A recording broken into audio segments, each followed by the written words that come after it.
El día de hoy en la sessió tenemos al doctor Sebastià Rubí del Hospital Universitari Son Espases de Mallorca. No hace falta mucha presentación para él, ya creo que todos los asistentes son médicos nucleares y es ampliamente conocido. Y además con el doctor Xavier Setuaín como experto en neuroimagen también, que es ampliamente conocido en Cataluña y en España. Pues adelante, Sebas. Sí, al principio. Disculpa, has dicho que la audiencia que hay ahora mismo conectada son la amplia mayoría médicos nucleares, ¿has dicho? Es híbrida, nucleares y radiólogos. Tienes, es híbrida, pero sí que hay mucho nuclear, sí. Vale, bueno. Voy al inicio. Vale. Muy bien. Bueno, pues en primer lugar, gracias a los organizadores por invitarme a dar esta sesión. Bueno, no tengo conflictos de interés, simplemente he seleccionado algunos ejemplos comerciales que he seleccionado, los he hecho según disponibilidad, porque es lo que he tenido más a mano.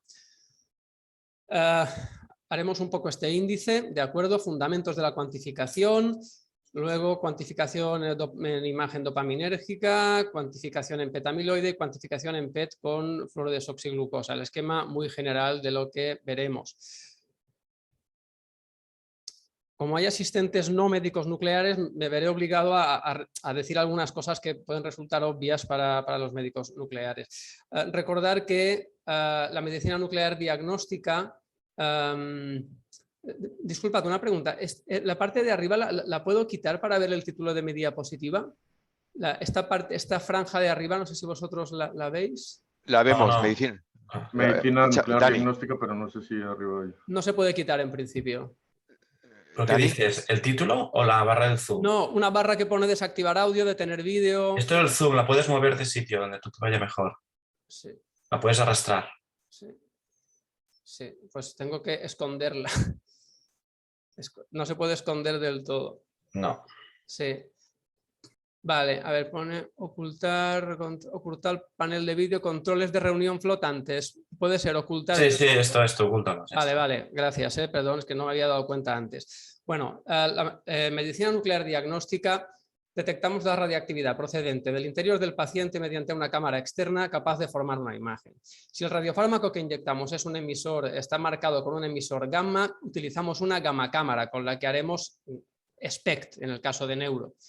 Si el radiofármaco está marcado con un isótopo emisor de positrones, haremos la imagen en una cámara PET, que normalmente es una cámara PET-CT o PET-resonancia, como decíamos antes, ¿no? Pero siempre tendrá el ZAC incorporado. Entonces, la imagen que obtenemos representa la distribución del radiofármaco en el organismo en un momento dado o su evolución temporal mediante una secuencia de imágenes. A ver, una imagen es una matriz tridimensional de números que se convierte a colores para que nosotros la interpretemos visualmente, ¿de acuerdo? Pero nosotros podemos cuantificar esos números para dar un complemento a esa inspección visual, obteniendo información que visualmente tal vez no veamos, información más sutil.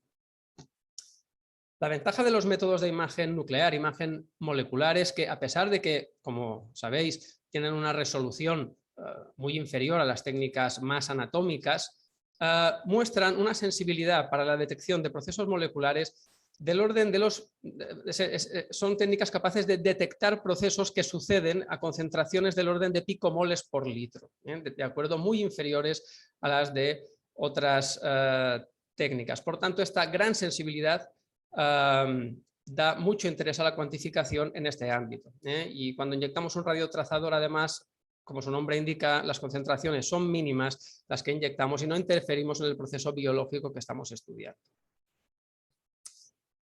La distribución de radiactividad en el paciente, la distribución real, es una distribución en unidades de radiactividad, de concentración de radiactividad, pueden ser kilobecquerelios por mililitro. Pero claro, de la distribución real a la imagen que obtenemos al final hay muchos factores degradantes. La atenuación de los fotones, la dispersión, la propia resolución del sistema detector, si el paciente se mueve, etc.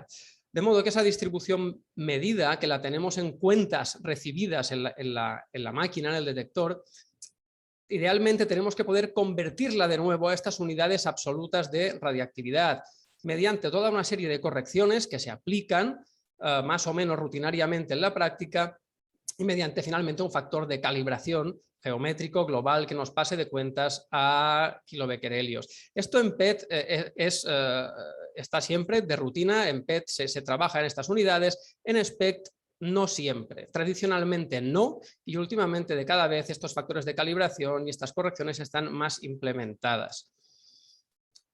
En cualquier caso, cuando nosotros tenemos una imagen de neurología nuclear, por ejemplo un PET, nosotros inyectamos el radiofármaco y si nosotros trazamos un volumen de interés en una región, pues lo que sucede desde que inyectamos el radiofármaco a medida que pasa el tiempo es, bueno, pues es que hay una curva de captación, ¿no? Hay una curva de captación. Pero nosotros en la práctica lo que adquirimos normalmente es una imagen estática. Una imagen estática que, por ejemplo, se puede adquirir, pongamos por caso, de los 30 a los 50 minutos y captamos un promedio de lo que sucede a lo largo de esta curva. Entonces, esta imagen estática, bueno, nosotros extraemos estos valores que decíamos de radiactividad, pero estos valores brutos, claro, dependen de muchas cosas. Dependen de la dosis que hayamos inyectado. Si hemos inyectado más radiofármaco, pues quieras o no tendrás más radiactividad en una determinada zona. El peso y volumen, composición corporal del paciente también nos puede influir en que llegue más o menos radiofármaco, ¿no? Entonces, bueno, para poder comparar esto, para que esto sea comparable entre pacientes o dentro incluso de un mismo paciente, deberíamos ser capaces de referir o normalizar esta actividad a la curva plasmática del radiofármaco en cada paciente, porque al final el peso del paciente, su cinética, la dosis, etcétera, lo que hacen es modular esta curva. Si conocemos esta curva, entonces ya estos factores ya no nos influyen.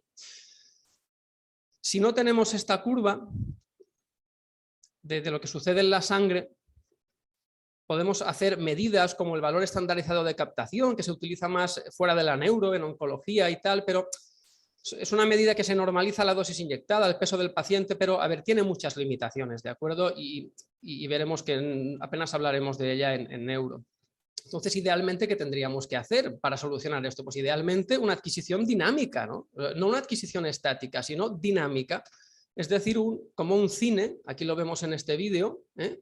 Este es el PET desde que inyectamos el radiofármaco hasta los 40 minutos, ¿no? Por ejemplo, en múltiples frames, y simultáneamente extraer al paciente sangre, idealmente sangre arterial, contar estas muestras en el laboratorio nuestro de radiofarmacia en medicina nuclear y sacar una curva de actividad-tiempo en plasma, como os decía antes.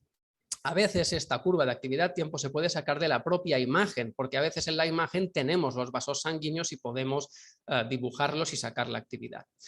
Esta adquisición dinámica en PET es totalmente factible, en SPECT mucho menos factible, en la práctica podríamos decir que es prácticamente imposible, en investigación sí, y bueno, y lo otro ya lo hemos dicho. Entonces, si nosotros hacemos esta adquisición dinámica, pues ¿qué tenemos? A la izquierda tenemos radiofármacos de unión reversible que siguen una cinética de ligando-receptor. Esto, por ejemplo, los trazadores amiloide que tienen afinidad por la proteína amiloide, o el ioflupano que tiene afinidad por el transportador de dopamina presináptico en el DaTscan. Estos son radiofármacos que siguen esta cinética reversible de unión. Aquí tenemos lo que sería la curva en el tejido diana, y la curva plasmática. Si tenemos esta información, nosotros podemos ajustar estas curvas de captación al modelo cinético que el radiofármaco sigue en el tejido.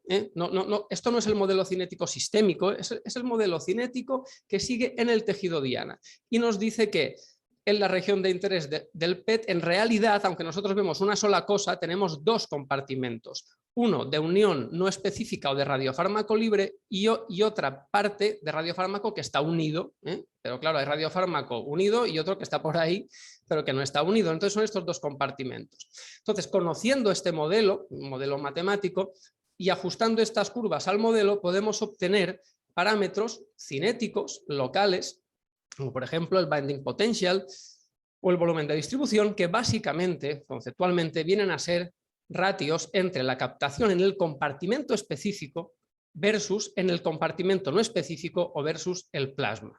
¿De acuerdo? Estos métodos, por tanto, nos permiten disociar lo que nosotros vemos en estos dos compartimentos, específico y no específico. Radiofármacos de unión irreversible, que suelen ser de atrapamiento enzimático, como la glucosa, que es metabolizada y atrapada, o la F-dopa, para también parkinsonismos, que se metaboliza por la dopa descarboxilasa y queda retenida. Pues vemos que aquí el modelo pues es irreversible o casi irreversible, no lo es del todo, y el radiofármaco queda atrapado en este compartimento, y a partir de estos modelos también podemos obtener tasas de atrapamiento metabólico o tasas de metabolismo glucídico. Si no queremos sacar sangre al paciente, algunos radiofármacos permiten trazar una región de referencia, que debe ser una región con ausencia de captación específica de radioligando, lo cual no siempre es posible, dependiendo del radiofármaco. Esta curva en la región de referencia sustituiría a la curva plasmática. ¿De acuerdo?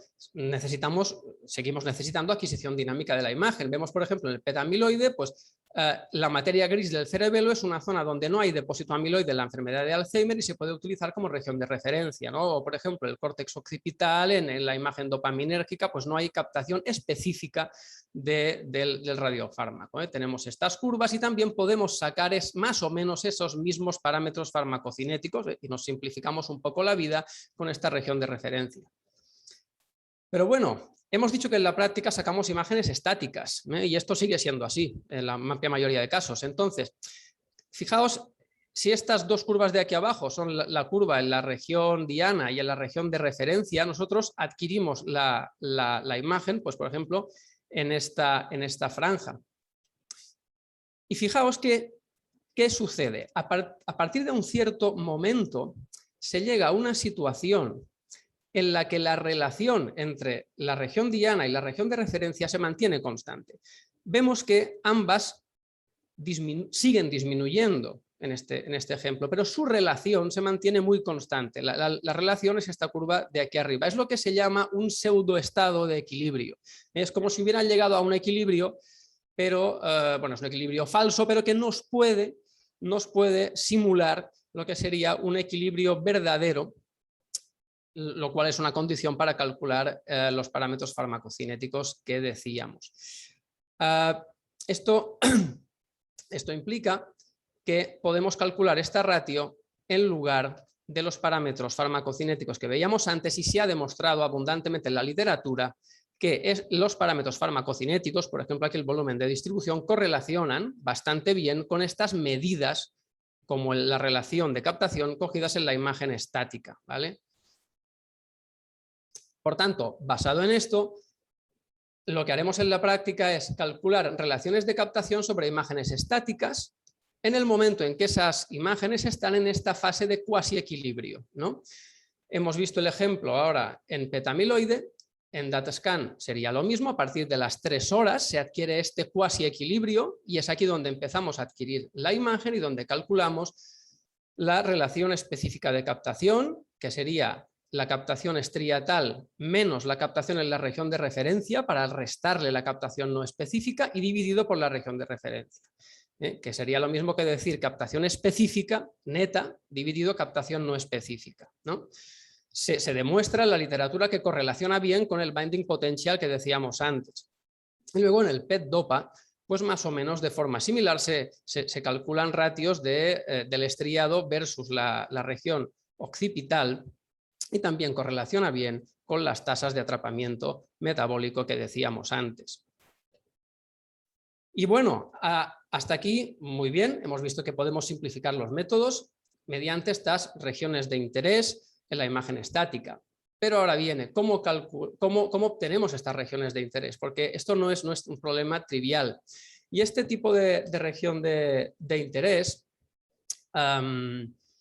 puede ser una región geométrica, con una forma geométrica, puede ser un área, que sería una ROI, puede ser un volumen, que sería un BOI, ¿no? Que es de lo que más hablaremos, y la delineación puede ser manual. Nosotros podemos trazar manualmente los volúmenes de interés, Si tenemos una imagen anatómica como la resonancia que podamos fusionar, podemos trazar los volúmenes anatómicos y sobre todo lo más práctico es utilizar regiones ya predefinidas y veremos cómo funciona esto.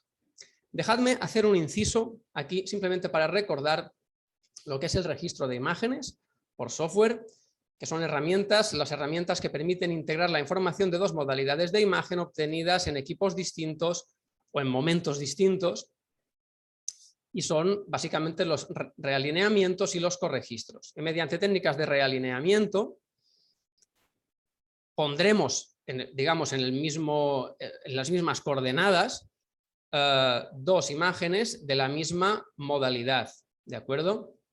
Y solo tenemos que hacer traslaciones y rotaciones de la imagen, ¿de acuerdo? En el corregistro se registran imágenes de distinta modalidad. El típico ejemplo sería PET resonancia, adquiridos evidentemente en distintas máquinas en este caso, y los algoritmos que nos permiten hacer estas fusiones son más complejos porque también requieren un remuestreado de los píxeles, claro, son modalidades diferentes y cuesta más, los algoritmos son más complejos hacer esa correlación, ¿de acuerdo? Pero realineamiento y corregistro. Pues bueno, vamos a los volúmenes de interés. Normalmente, si utilizamos volúmenes de interés estandarizados, para hacerlo de una forma reproducible y semiautomática, lo que se hace es normalizar la imagen del paciente a un espacio estereotáctico estándar, que está basado en las coordenadas ya clásicas anatómicas de Taylor-Ack, y esto lo ha hecho sobre todo el Instituto Neurológico de Montreal, que ha creado patrones, lo que se llaman los templates, ¿no? Patrones de distintas modalidades basados en estas coordenadas a los que nosotros podemos adaptar nuestro paciente. ¿Y cómo lo hacemos? Pues aplicando transformaciones a la imagen de nuestro paciente en forma de rotaciones y traslaciones, remuestreos y también deformaciones, como es lógico, ¿no? El cerebro tiene una forma diferente, el cerebro patrón, modelo, tiene una forma diferente, pero hay que deformar, hay que desplazar los píxeles unos respecto a otros de la imagen de nuestro paciente. Estos son un ejemplo de los patrones que hay disponibles de resonancia, de PET, de SPECT, de perfusión en el Instituto Neurológico de Montreal, pero se hacen insuficientes, de modo que nosotros necesitaremos obtener nuestros propios templates, propios patrones, y esto pues se suele hacer de la siguiente manera. Se hace a partir de un conjunto de sujetos normales de los que tenemos una resonancia magnética, y el estudio en cuestión que queramos obtener el patrón, aquí por ejemplo sería un PET con DOPA, tenemos que corregistrar las imágenes PET y resonancia en cada sujeto. Las imágenes de resonancia se normalizan espacialmente al patrón de resonancia del MNI, ¿de acuerdo? Y después estos parámetros, esta misma transformación se aplica al PET, es decir, deformamos el PET del mismo modo que hemos deformado la resonancia, ¿de acuerdo? Y eso nos lleva el PET al espacio estándar. Luego, todos estos sujetos llevados al espacio estándar son promediados y se obtiene el patrón final que podremos utilizar luego ya en la práctica. Cuando nosotros queremos normalizar nuestro paciente, lo podemos hacer. Hay dos grandes aproximaciones. Una es directa porque no disponemos de la resonancia, que sucede mucho, no siempre tenemos la resonancia magnética disponible, y lo que hacemos es esa transformación directamente al template que tengamos creado, y está bien, se puede hacer y se hace mucho, pero es menos precisa. En cambio, si nosotros disponemos de la resonancia de nuestro sujeto, podemos transformar el PET en base a los parámetros calculados para la resonancia, como veíamos antes, que son más precisos. La información anatómica que da la resonancia da más precisión a esa transformación y podemos aplicar esa misma transformación al PET, dándonos una mayor calidad de normalización. Entonces, bueno, vemos que una vez tenemos el PET en el espacio estándar, nosotros podemos tener esos volúmenes de interés ya situados en el espacio estándar y así no tenemos que trazarlas manualmente para cada paciente, sino que serán siempre las mismas y esto disminuye la variabilidad interobservador, por supuesto, y vemos cómo tenemos pues, los atlas estandarizados de regiones cerebrales, que hay múltiples dependiendo de la aplicación y que ya están estandarizados en ese espacio y ya no hay que hacer nada más, es ponerlos encima de nuestro PET normalizado, PET o SPECT.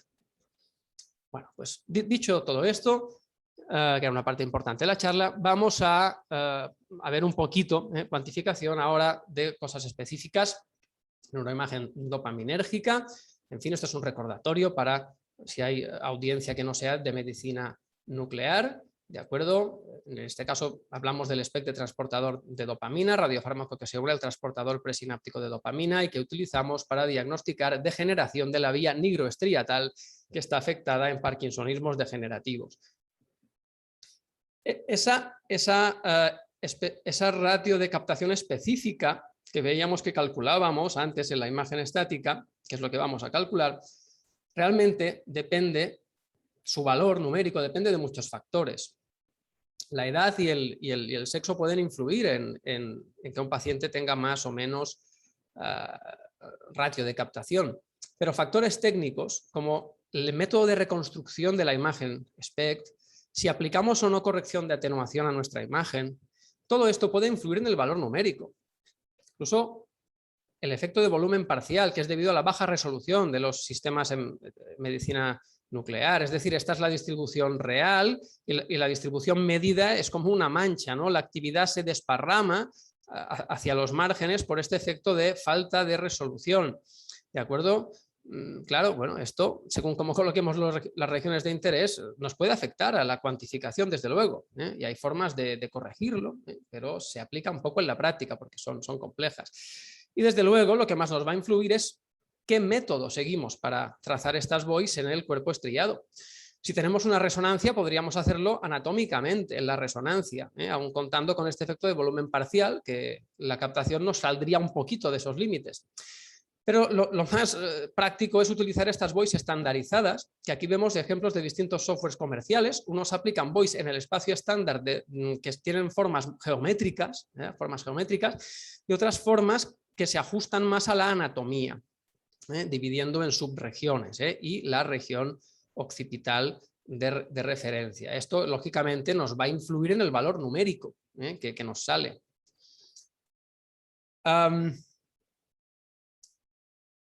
Claro, lo ideal es que dispongamos de bases de normalidad para poder comparar ese valor numérico que nos va a variar con esos factores que decíamos.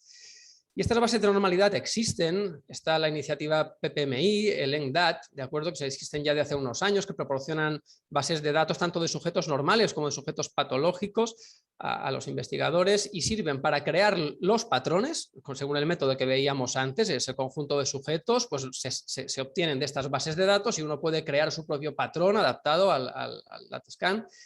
Y también nos servirá para comparar estos índices de captación con controles sanos.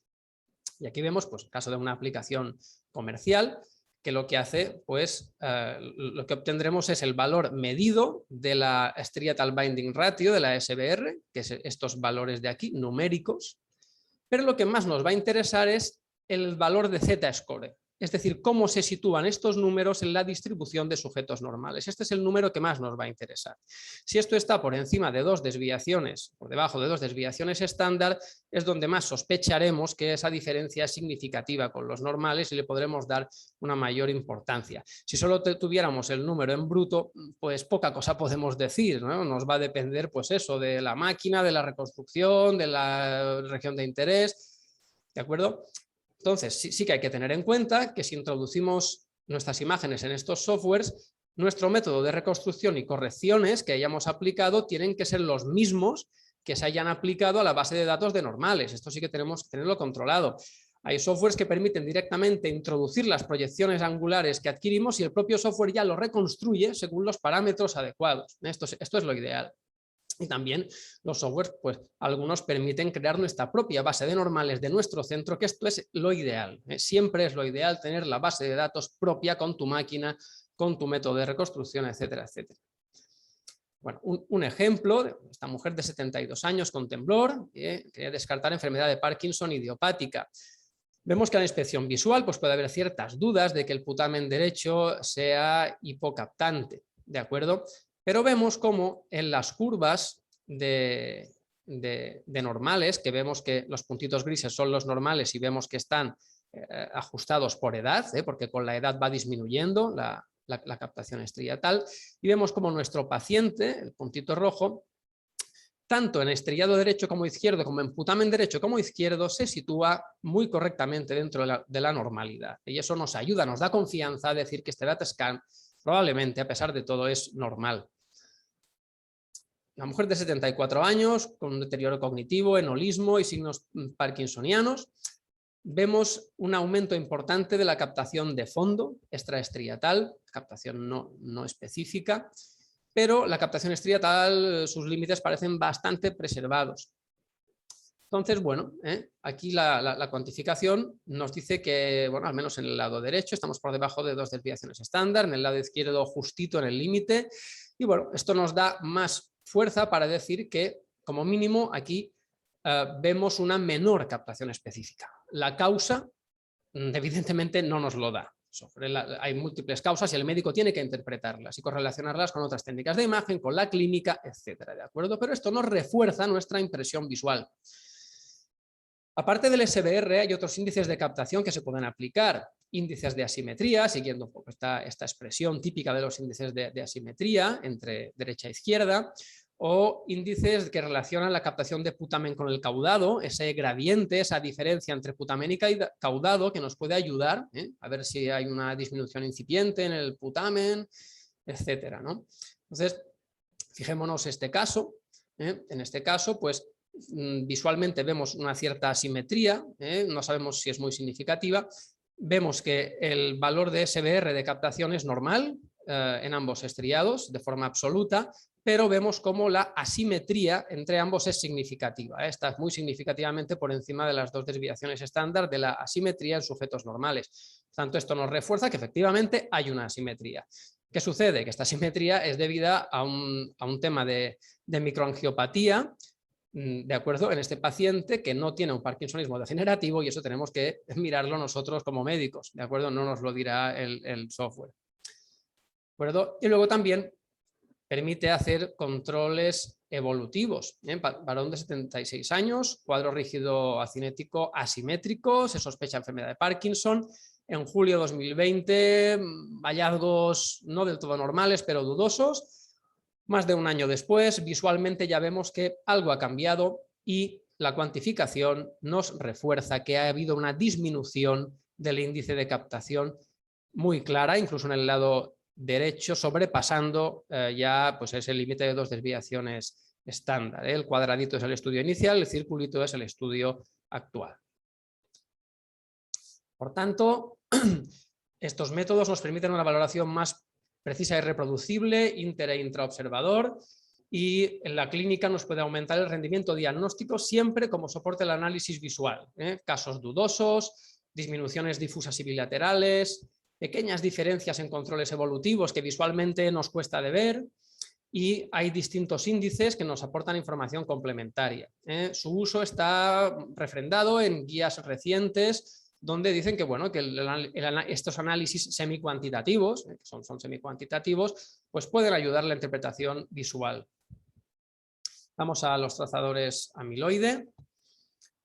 Bueno, recordemos que hay distintos radiofármacos. El de referencia era el compuesto de Pittsburgh marcado con carbono 11, pero los que se utilizan más en la práctica son los marcados con flúor por su semivida considerablemente más larga, y sabemos que son radiofármacos que se unen de forma específica, más o menos específica, a la placa amiloide de las placas neuríticas de los pacientes con enfermedad de Alzheimer, simplificando mucho, evidentemente, porque la sesión no trata de eso. Entonces, bueno, lo que está validado es la interpretación visual de los distintos radiofármacos, florbetapil, florbetaben, flutemetamol, cada uno con sus criterios de validación. ¿De acuerdo? Y la interpretación es dicotómica. O bien el estudio es positivo, indicando presencia de placa neurítica moderada a intensa, o es negativo, que indica o muy escasa placa o placa difusa o ausencia. Recordar que por su cinética, cada uno de los radiofármacos se adquirirá la imagen estática en una ventana diferente. Lo que veíamos antes, esa ventana de adquisición dependerá de cada cinética y es diferente para cada radiofármaco. Hay que tenerlo muy en cuenta. Entonces, decíamos al inicio que en petamiloide calculábamos lo que es el ratio del valor estandarizado de captación, lo que ha venido a llamarse la subratio, que en el fondo es lo mismo que lo que veíamos en el datascan, básicamente, pero se le ponen nombres diferentes, en fin, me refiero a que esto no líe a la audiencia, ¿no? Especialmente a los que no sean médicos nucleares, ¿no? A veces los nombres son un poco diferentes, pero en el fondo no deja de ser una ratio de captación entre dos regiones, ¿de acuerdo?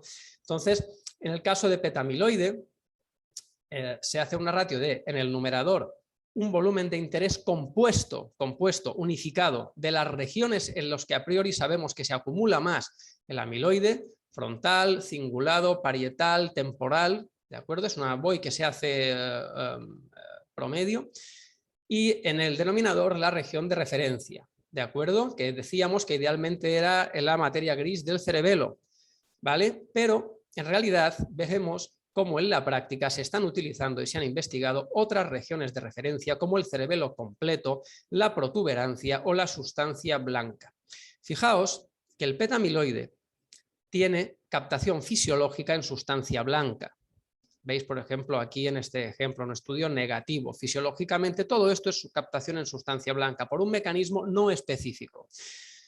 El estudio positivo, hay captación en el córtex cerebral, vemos cómo los márgenes cómo se rellenan, de modo que esto indica que hay actividad, depósito en el córtex, que es donde se deposita la proteína amiloide, y es lo que nos da un estudio como patológico, y esa es la unión específica del ligando en el córtex. Claro, estas regiones de referencia, digamos, el problema teórico que tienen es que no cumplen las condiciones que decíamos antes cuando hablábamos de los modelos cinéticos, que tiene que tener una región de referencia. Una región de referencia no tiene que tener captación del radiofármaco, o tiene que tener una captación inespecífica equiparable a la zona diana. En este caso no, hay mucha captación en sustancia blanca y bueno, no nos serviría para un modelo cinético. Pero en la práctica sí que se ve que se puede usar para imágenes estáticas, ¿de acuerdo? Y se ha investigado mucho al respecto. Parece un detalle técnico, pero es que no lo es, porque los ríos de tinta que se han vertido sobre este tema en los últimos años son realmente espectaculares. Entonces, más o menos, para cada uno de los radiofármacos se ha medio validado una región de interés. En florbetabena hay tendencia a referenciar la captación al cerebelo completo, sustancia gris más sustancia blanca. En el flutemetamol a la protuberancia, que básicamente es sustancia blanca, la protuberancia son axones, y el florbetapir a la sustancia blanca subcortical. Esto no es definitivo en absoluto, pero sí que, bueno, pues en la literatura pues se ha visto cierta preferencia de cada radiofármaco por esta región de interés. Vemos, evidentemente, que la dependencia de los valores de subratio, claro, lógicamente estamos en las mismas, el valor absoluto va a depender, entre otras cosas, de la región de referencia que elijamos. En esta tabla, por ejemplo, se ve como en los mismos pacientes, los valores de SUFR son numéricamente diferentes dependiendo de si lo referenciamos a la protuberancia, al cerebelo, sustancia gris o al cerebelo entero. Y es lógico, ¿no? Lo dividimos por un número diferente. Por tanto, bueno, dependerá de esto, dependerá una vez más de aspectos técnicos de la adquisición y reconstrucción de la imagen. Y los puntos de corte que preguntaba Salva antes de empezar la sesión, pues también dependerán de frente a qué hemos validado esos puntos de corte. Es decir, si esos puntos de corte están validados frente a una histopatología post-mortem, si están validados en grupos de Alzheimer probable versus controles, si están validados frente a la interpretación visual, simplemente para reproducir la interpretación visual, o si están validados mirando una corte de normales y viendo lo que se aleja más de dos desviaciones estándar, ¿no? Es decir, claro, el punto de corte variará según lo que queramos ver.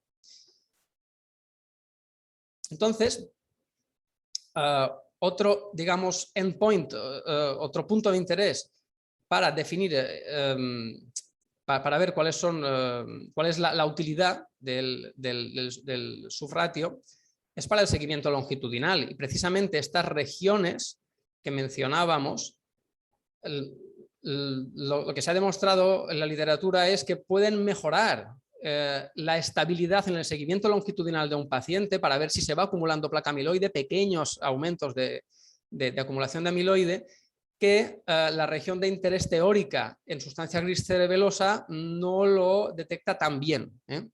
Entonces hay, como veis, pues, distintos esfuerzos para optimizar la región de referencia adecuada para seguimiento longitudinal, que como entenderéis es de las cosas más importantes en ensayos clínicos y también en la práctica para ver cómo evoluciona la enfermedad, ¿no? O para ver cómo responde a un tratamiento antiamiloideo, ¿no? Entonces, claro, el seguimiento longitudinal es uno de los pilares centrales donde se investiga en estos temas. Fijaos en una limitación enlazando con lo que decíamos al principio. La imagen estática que hacemos se basa en la elección de un tiempo a partir del cual se llega a ese cuasi equilibrio que decíamos. Pero claro, se sabe que cambios en la perfusión sanguínea pueden retrasar el inicio de esa fase de equilibrio. La cinética varía ligeramente. Esto ocasiona que el intervalo que nosotros aplicamos habitualmente, por ejemplo a los 90 minutos, pues claro, en este caso se desplaza respecto a la fase de equilibrio y puede no capturar adecuadamente esa fase de interés, haciendo que esta área que habría debajo de la gráfica de SUFR sea menor y por tanto el valor que obtenemos de SUFR disminuya. Esto, fijaos, está aquí en este ejemplo de la literatura.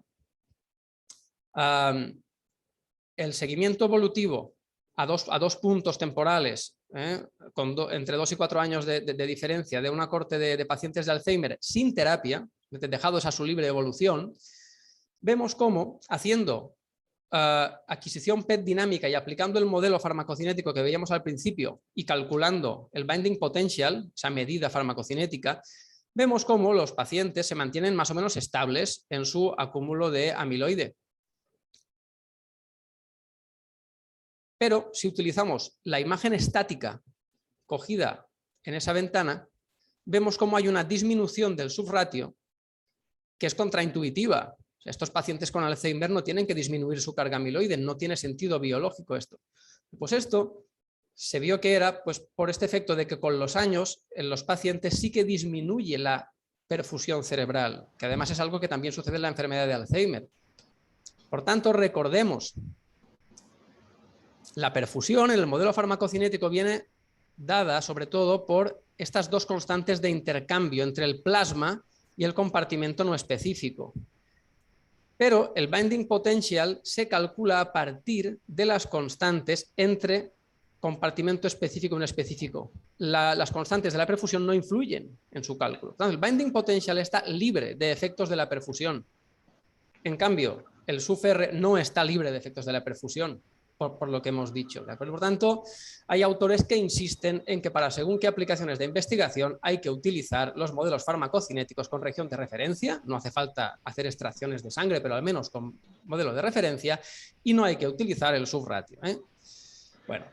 Sebas, perdona que te interrumpa, Sí, quedan 6 minutos para que pueda haber tiempo para la tanda de preguntas y la discusión. Sí, creo que ya vas igual terminando, pero bueno, para que lo tengas en cuenta. Sí, a ver, no sé si estabas tú conectado, yo antes he dicho que intentaría ceñirme, pero que si me dejabais unos minutos más lo agradecería porque es un tema extenso. No sé si en 6 minutos podré acabar, pero lo intentaré.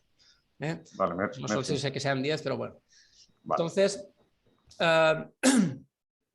en el PET amiloide, bueno, no nos entretendremos con esto, pero que sepáis que a la hora de analizar, de hacer el SUFR en los estudios de PET amiloide, pues como siempre tenemos métodos que se basan en tener la imagen PET, solamente la imagen PET, normalizarla a un template, que en el caso del PET amiloide son templates adaptativos que se ajustan bien a pacientes con baja carga amiloidea y pacientes con alta carga amiloidea, porque sabemos que la imagen puede variar mucho dependiendo de una cosa u otra. Y luego, una vez normalizada la imagen, se aplica esta BOI compuesta cortical o ya atlas específicos de zonas de depósito amiloide que han sido publicados por algunos autores. Son atlas específicos data driven, que se dicen, ¿no? No van por regiones de interés, sino por diferencia de pacientes con amiloide y pacientes sin amiloide, y se sacan estas regiones adaptadas al amiloide. Si disponemos de la resonancia, pues tenemos un poco lo mismo de antes. Corregistramos el PET con la resonancia. Esto mejora la delineación de las regiones de interés, porque la resonancia magnética se puede segmentar en sustancia gris y sustancia blanca, de modo que las regiones de interés se ciñan exclusivamente a la sustancia gris. Eso mejora mucho la delimitación de las voies corticales. Bueno, en la práctica tenemos softwares que nos dan el valor de captación de subratio, tanto si le introducimos en el software el PET y la resonancia, como si introducimos solo el PET, aplicando estos atlas corticales de amiloide que veíamos. En concreto, este software nos da un umbral extraído de la literatura, adaptado, pero bueno, es muy cuestionable que nos podamos fiar a pies juntillas de, como mi estudio el SUFR es superior, pues esto es positivo, ¿no? Por ejemplo, indicaría aquí. Evidentemente esto hay que cogerlo con mucha cautela, pero es orientativo. Alternativamente, también podemos comparar nuestros valores de SUFR con bases de datos de normales, de imágenes amiloides negativas, y lo que sobrepase las dos desviaciones estándar lo consideramos patológico. Bueno, pues aquí tenemos otro software comercial que nos da las distintas regiones de interés con su SUFR bruto y su puntuación Z, como veíamos antes en el DataScan. En este caso se coge como referencia la protuberancia, porque este es un estudio con flutemetamol. En PET amiloide se ha hecho un esfuerzo muy importante para estandarizar estos datos de SUFR entre distintos centros. Estos esfuerzos de estandarización, sobre todo para la investigación, realmente son muy necesarios. Y la escala centiloide, bueno, se ha basado a partir del compuesto PIP, de fármaco amiloide PIP, se ha basado en dos cohortes, pacientes normales y pacientes con enfermedad de Alzheimer. Se ha mirado sus valores de SUFR con distintas regiones de referencia, y la media de los pacientes con Alzheimer se ha llevado a 100, a unas unidades de 100, un valor numérico de 100, y la media del valor de SUFR en los pacientes normales se ha llevado a un valor de 0. De modo que, anclando estos dos puntos, media de normales a 0, media de patológicos a 100, tenemos una escala estándar que luego cada centro puede calibrar sus estudios adquiridos en su centro, puede calibrarlos con la metodología descrita por estos autores y sacar una equivalencia de su SUFR con esta escala centiloide. ¿De acuerdo? Esto lo hace comparable entre centros, entre radiofármacos, incluso entre métodos distintos de trazar las regiones de interés. La escala centiloide en los últimos años ha ido siendo validada frente a diversos estándares, intentando obtener puntos de corte en escala centiloide, puntos de corte respecto a neuropatología, respecto a interpretación visual, aquí abajo, respecto a líquido cefalorraquídeo y respecto a predicción de progresión a demencia.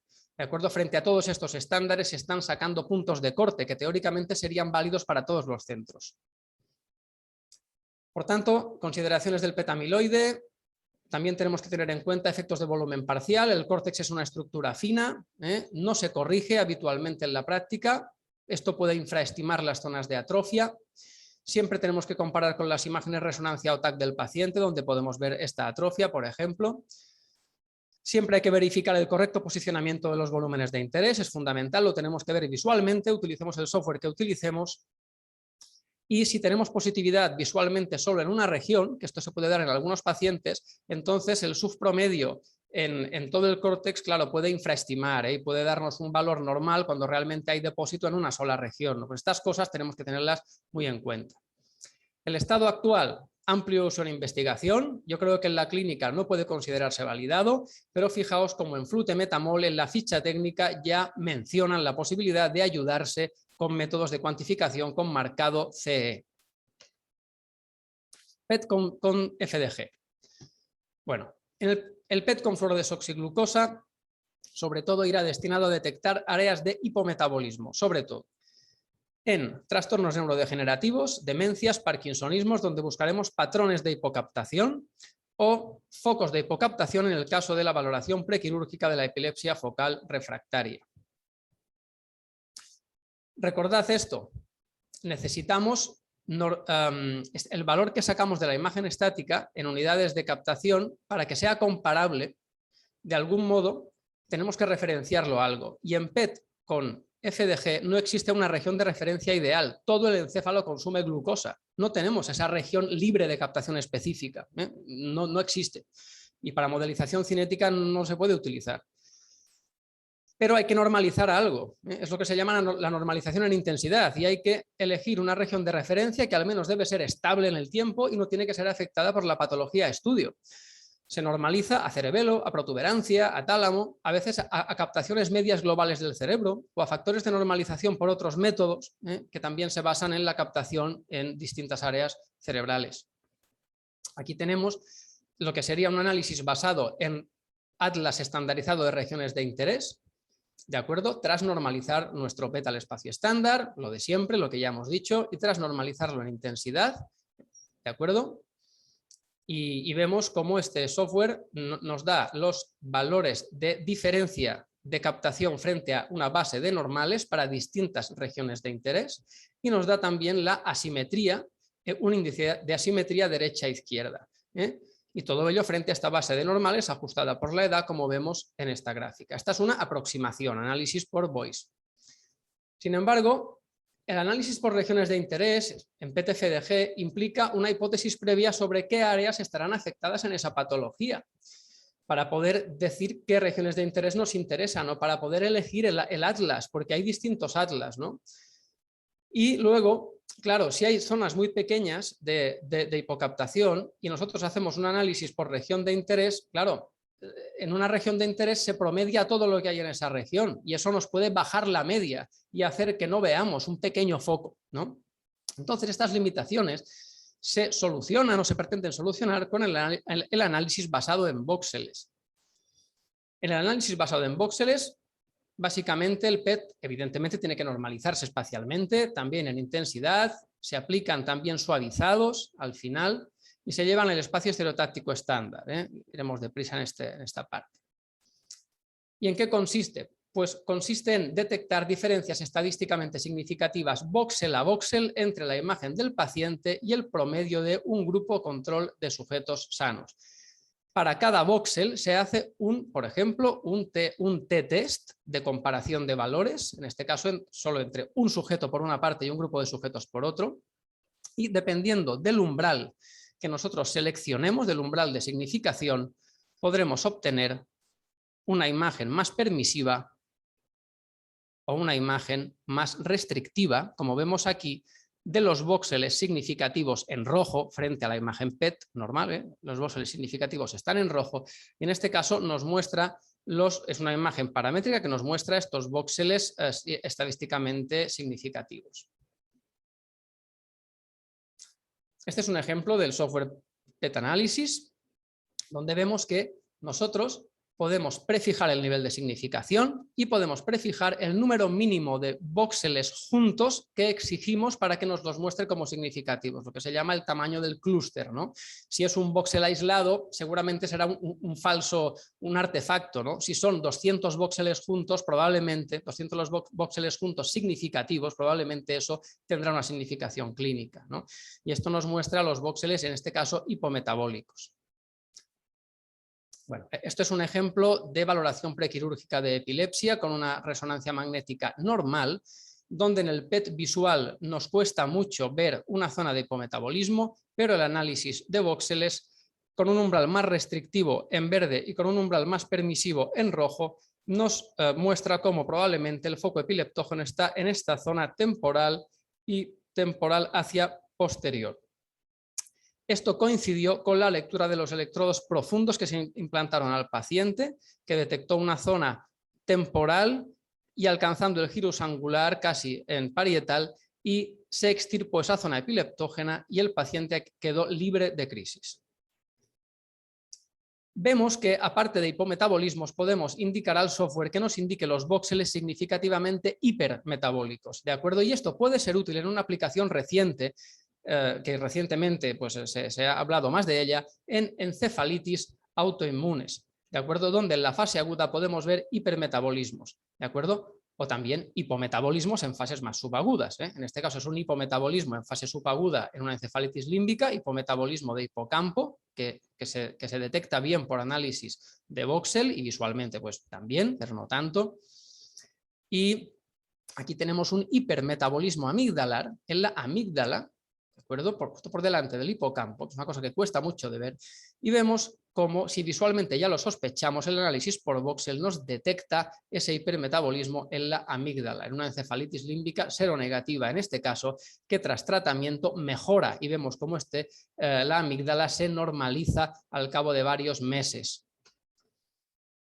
Por último, en demencias se utiliza mucho este análisis basado en voxeles que tiene un método particular de construirse, que es el método de superficie estereotáctica de proyección en superficie, el 3D SSP, descrito por Minoshima en 1995. Y vemos como en este caso lo que se obtienen son valores, lo que se hace es llevar el PET del paciente a una superficie, Esto se obtiene obteniendo el voxel de máxima captación a lo largo de la banda cortical. Vemos aquí, el método traza como unos vectores que atraviesan la banda cortical y detecta cuál es el voxel máximo. Entonces este voxel máximo se sitúa encima de esta superficie estereotáctica y tenemos un mapa de superficie del paciente. ¿De acuerdo?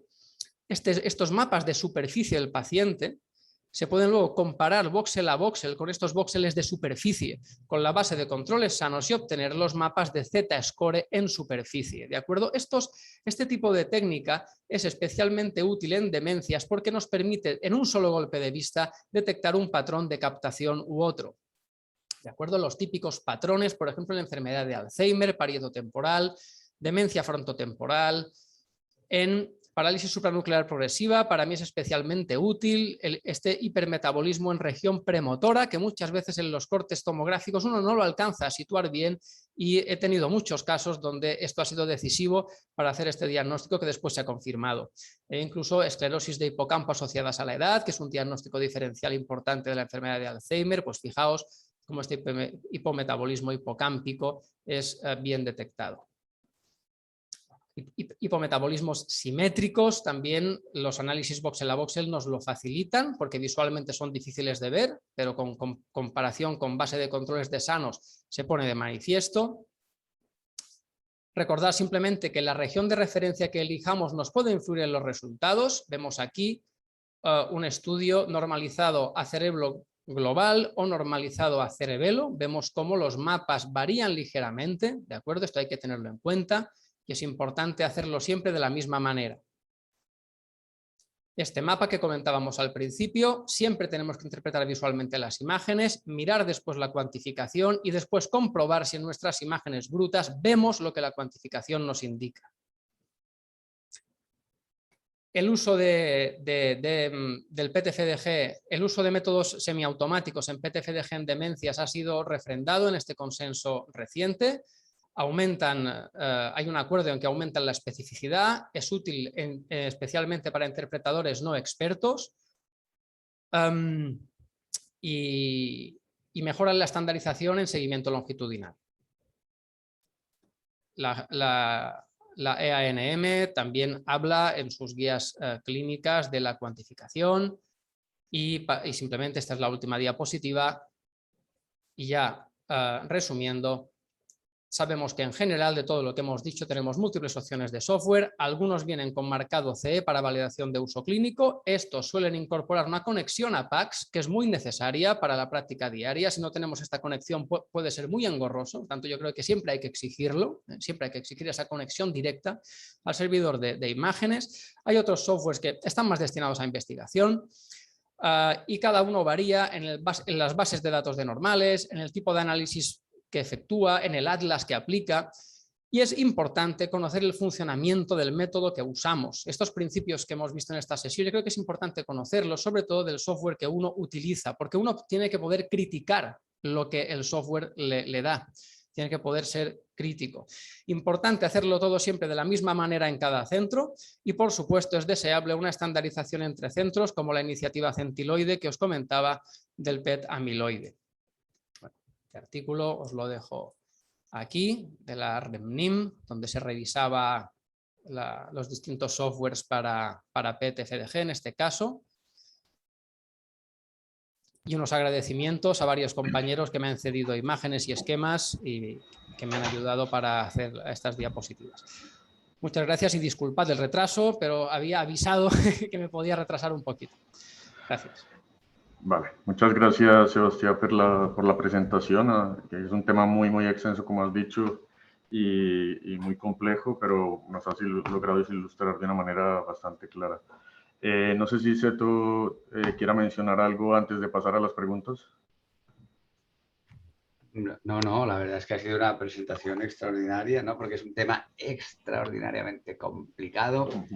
Lo ha hecho a un nivel alto, no se ha quedado ahí en 4 cosas y la verdad es que se ha entendido casi todo, ¿eh? Casi todo. Muchas gracias, Javier, porque era uno de... Sí, en fin, uno nunca sabe si esto va a salir bien, pero me alegro. Sí, perfecto. Vale, pues hay 4 preguntas. Pregunta el doctor Salva Pedraza. Dice, ¿tú crees que la inteligencia artificial puede ayudar a mejorar la realización e interpretación de la medicina nuclear en patología neurológica? Sí, vale. Es para mí la pregunta, ¿verdad? ¿Dices? Sí. Vale. Las 4 son para ti. Sí. Bueno, la inteligencia artificial, todo el tema de la inteligencia artificial es una cosa que en un momento u otro, pues sí que llegará. Ya se está implementando poco a poco en algunas aplicaciones comerciales. Y bueno, a ver, se podría hablar mucho de esto. Yo tampoco soy ningún experto, ¿no? Pero está claro que para la detección de patrones de captación, por ejemplo, en demencias, para la lectura de estudios como los DataScan, bueno, pues si se entrena adecuadamente al algoritmo de inteligencia artificial para reconocer esos patrones, bueno, eso puede llegar a ser muy útil, ¿no? Para una detección ya directa de esos patrones, sin interpretación visual. Aunque creo que esto queda todavía muy lejos, porque es muy importante saber con qué base de datos entrenamos al algoritmo. Esto es crucial. Si la base de datos no es adecuada, nos puede dar estos métodos luego falsos resultados. Y luego también, eso sí, la inteligencia artificial, yo creo que porque ya te digo, tampoco soy ningún especialista, pero creo que para la delineación de volúmenes de interés, para la delineación automática, creo que es muy útil los métodos de inteligencia artificial. Puede facilitar mucho este problema del trazado de regiones de interés y adaptarlo a cada paciente. Vale, muchas gracias. Otra pregunta del doctor Pedraza dice, ¿tú crees que el informe estructurado puede ser útil en medicina nuclear en patología neurológica? Bueno, entiendo que por informe estructurado me preguntan de si incluir pues una tabla también con los valores de cuantificación y meterlo todo junto, ¿no? Entiendo que va por ahí. Más o menos como un derrotero, como en las resonancias, más o menos a veces, que es como responder preguntas y llenar. Sí, hombre, a ver, yo creo que todo lo que sea estandarizar es positivo. Y creo que a medida que los métodos para cada aplicación estén más validados, sí que puede ser muy útil ir poniendo sobre todo un Z-score, un valor de Z-score de comparación con sanos, unos mapas 3D SSP como estos últimos que veíamos, que queden disponibles en PACS.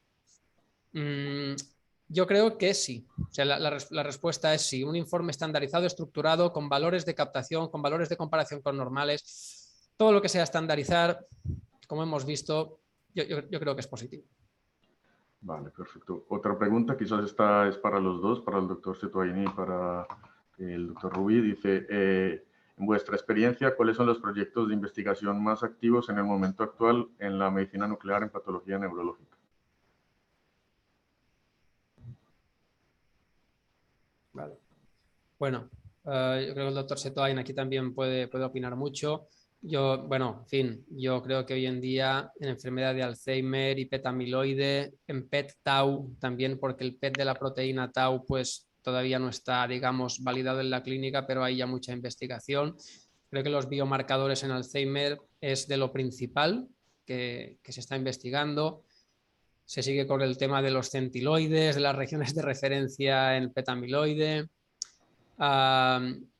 Por supuesto, luego en epilepsia, el doctor Setoain seguro que lo puede explicar mucho mejor. Seguro que me estoy dejando cosas, pero vaya, también, si el doctor Setoain quiere añadir algo, ¿no? Yo creo que puede aportar algo. Bueno, poco, la verdad es que sí, donde ya la epilepsia y el Parkinson, pues evidentemente sí, pero llevamos muchos años investigando, entonces no es que se agote, pero el campo realmente nuevo de investigación es la demencia, ¿no? Todos estos biomarcadores y sobre todo pues el poder detectar, diferenciar una demencia de otra utilizando pues el PET-FDG, la resonancia magnética, el PET amiloide y el PET-tau, ¿no? O sea, yo creo que aquí está un poco la investigación. Vamos, seguro que coger revistas de neurología hoy en día casi todo va por ahí. Y habrá mucha menos investigación en Parkinson y mucha menos investigación en epilepsia. Probablemente va por ahí, por la demencia y los biomarcadores, ¿verdad? Vale, perfecto, muchas gracias, Seto. Una última pregunta del doctor Tony Mestre para ambos. Dice, en el mercado existe, esta pregunta ya la has desarrollado durante la presentación, pero es por si quieres anotar algo o mencionar algo en específico. Dice, en el mercado existen muchas plataformas o software de cuantificación de PET en neurología, algunos incluso de libre acceso. ¿Cuál en vuestra experiencia utilizáis únicamente el programa integrado en el tomógrafo PET de vuestro centro y qué requerimientos deberíamos tener en cuenta a la hora de quedarnos con uno u otro para la cuantificación en la práctica asistencial? Gracias. Vale. Bueno, en mi caso, para demencias, yo sí que utilizo de rutina el software 3D SSP de mapas de superficie que viene implementado en mi consola. La verdad es que me resulta muy útil. En epilepsia, en PET, que disculpad, pero no he mencionado nada del SYSCOM, del SPEC ICTAL, que también se puede considerar una técnica de cuantificación, pero directamente no había tiempo y al ser una cosa un poco más colateral no la he mencionado en mi presentación. Pero para hacer PET, FDG y SYSCOM en epilepsia, pues por ejemplo utilizo de momento la herramienta de FocusDet, que es de libre acceso, que se desarrolló en el Hospital Clínic de Barcelona y que aunque no tenga un marcado CE, pues creo que es muy útil para orientarse en el caso del SYSCOM. Es importante, en cualquier caso, si se puede, que el software esté validado clínicamente. Siempre es una cosa que luego en el comité, el comité correspondiente de epilepsia o de demencias, pues siempre yo creo que puede dar una mayor solidez. En DataScan también utilizo la cuantificación que viene implementada con marcado CE en mi consola. Y yo creo que poquito a poco ya va habiendo softwares implementados que para la práctica clínica son suficientes. Si nos vamos a investigación es otra historia, ¿eh? El doctor Setoain probablemente quiera añadir algo.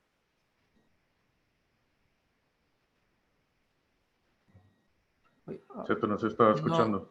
Para la práctica así más clínica, lo normal es utilizar el software de la consola del equipo, ¿no? Por ejemplo, los mapas de superficie, en nuestro caso de Siemens, pues nos funcionan muy bien para la demencia, que es pues de lo que la práctica asistencial más extensa, ¿no? Y luego yo para la epilepsia, ya que hablamos también pues, tanto para la epilepsia del SPEC, del SYSCOM, como la epilepsia del PET, lo que estoy utilizando ahora es el NeuroCloud, que es además una empresa de software española que se ha desarrollado en Santiago, en Galicia, y la verdad es que nos funciona pues francamente bien, tanto para cuantificar PET como para hacer el SYSCOM. Yo ahora estoy utilizando bastante esta. Pero bueno, hay abanico muy grande. Hay algunas, por ejemplo, el SYSCOM, hay algunas empresas que yo los he probado y la verdad es que no van. O sea, esto también es un peligro. No las puedo decir, pero hay softwares que no salen los SYSCOM. Por lo tanto, también hay que ir con cuidado. ¿Estás de acuerdo, Sebastián? Sí, no, lo que comentabas del NeuroCloud, también lo he utilizado, he puesto ejemplos en mi presentación, y el método del Syscom del NeuroCloud está basado en el FocusDet que mencionaba yo. El método básicamente es el mismo y la verdad es que, bueno, yo estaba en el hospital clínico cuando se desarrolló el FocusDet y mi experiencia fue muy buena y sigue siéndolo, y con el NeuroCloud pues también en el Syscom, ¿no? Y para epilepsia yo creo que es una buena herramienta. Hay un problema, que es que estos software, los que vienen implementados en los equipos, no es que sean gratis, pero ya cuando compras el equipo ya los pagas. Pero, por ejemplo, yo es que como hago epilepsia quiero pagar el software de NeuroCloud que me cobran pues o X al año o tanto por pieza, tanto por cuánto. Y la gente, los hospitales, bueno, ya que tenemos aquí al Salva Pedraza, pues son reacios a gastar, claro, sobrecargar el precio de las pruebas para cuantificarlas, ¿no? Pero entonces, ¿cómo lo hacemos? Pues lo arreglamos pues con la beca FIS o con esto compramos y nos apañamos con estas técnicas de investigación que usamos en la práctica clínica. Se tiene un poco de contraste. Yo creo que hay cosas que no se pueden decir mucho, pero hay ámbitos, por ejemplo la epilepsia, en el que yo creo que se tiene que poder convencer a la dirección del hospital para que se compren herramientas de cuantificación. En la epilepsia es muy crítico, porque de ello puede depender una cirugía en mayor o menor medida. ¿No? Yo, por ejemplo, en mi hospital pues, he hecho unos intentos, a lo mejor hasta lo consigo, pero en ese caso creo que sí que es muy necesario hacer esa inversión si hay una unidad de cirugía de la epilepsia y se justifica de este modo. Aquí tenemos una unidad de cirugía de la epilepsia, necesitamos electrodos profundos, necesitamos tal, necesitamos cual, y también necesitamos herramientas de cuantificación. Es que es lo mismo, ¿eh? Igual que compras un electro, pues compras un análisis, ¿verdad? Pero sí, hay ámbitos en los que hay que justificarlo. Vale, pues perfecto. Muchas gracias de nuevo, Sebastián, por la presentación, que ha sido muy, muy interesante. No sé si Seto quiera añadir algo, o si no le damos paso al doctor Salva Pedraza, que nos hace como el resumen de la presentación. No, yo creo que ya hemos dicho, bueno, podríamos estar hablando un rato, pero como es tarde, vamos a dar paso. Vale, pues Salva. Que no sé si se le oye. Ahora no se oye, Salva, perdón. No se escuchó, Salva. ¿Ahora me oís? Sí. ¿Me oís ahora? Sí. Vale, ahora sí. Bueno, Xavier, Setoaín, muchas gracias por tus sabios comentarios, nos han ayudado mucho. También Andrés, muchas gracias por tu excelente moderación y bueno, sobre todo Sebastián, ha sido magistral, nos has dado una lesión magistral, o sea que yo creo que tu sesión hay que volver a verla para coger todos los detalles. Yo haría un resumen muy simple diciendo que nos has dicho, yo creo que empezando por el final, nos has dicho, a ver, si ustedes tienen tratamiento avanzado, también tiene que haber software de cuantificación. Después nos has dicho, después has dicho sobre todo que es muy importante de la metodología. Nos has hablado todos los detalles, que si el proceso, que si hay que mirar visual y cuantificar y después visual, en fin, muy bien, muy bien. Y después has dicho que quizás hay mucha de investigación y asistencia, pero que claramente vamos a ir a que eso sea asistencia en el futuro, ¿no? En los campos que hemos dicho de investigación. Por lo tanto, seguro que contamos de nuevo contigo, Sebastián, porque vamos a seguir aprendiendo de este tema. ¿Te parece bien este pequeño resumen, Sebastián? Muy bien. Añadir solamente que, por ejemplo, si, como lo que decías de los tratamientos, igual que decíamos en la epilepsia, si en el futuro hay tratamientos para el Alzheimer, probablemente sea muy necesario cuantificar de forma estandarizada y fiable el depósito de amiloide, el depósito de tau u otros biomarcadores. Y en ese caso será crucial para valoración de respuesta a la terapia probablemente, ¿no? Entonces, bueno, pues todos estos esfuerzos al final irán dirigidos ahí. Totalmente de acuerdo. Si queréis, lo dejamos. Solo decir a la audiencia que mañana tenemos a la doctora Irene García del Hospital Morales de Meseguer de Murcia, que nos va a hablar de detección precoz de cáncer de mama. Estáis todos invitados. Muchas gracias por vuestra ayuda y participación, Xavier, Andrés y Sebastián. Que tengáis un buen día. Estamos en contacto. Un saludo a todos.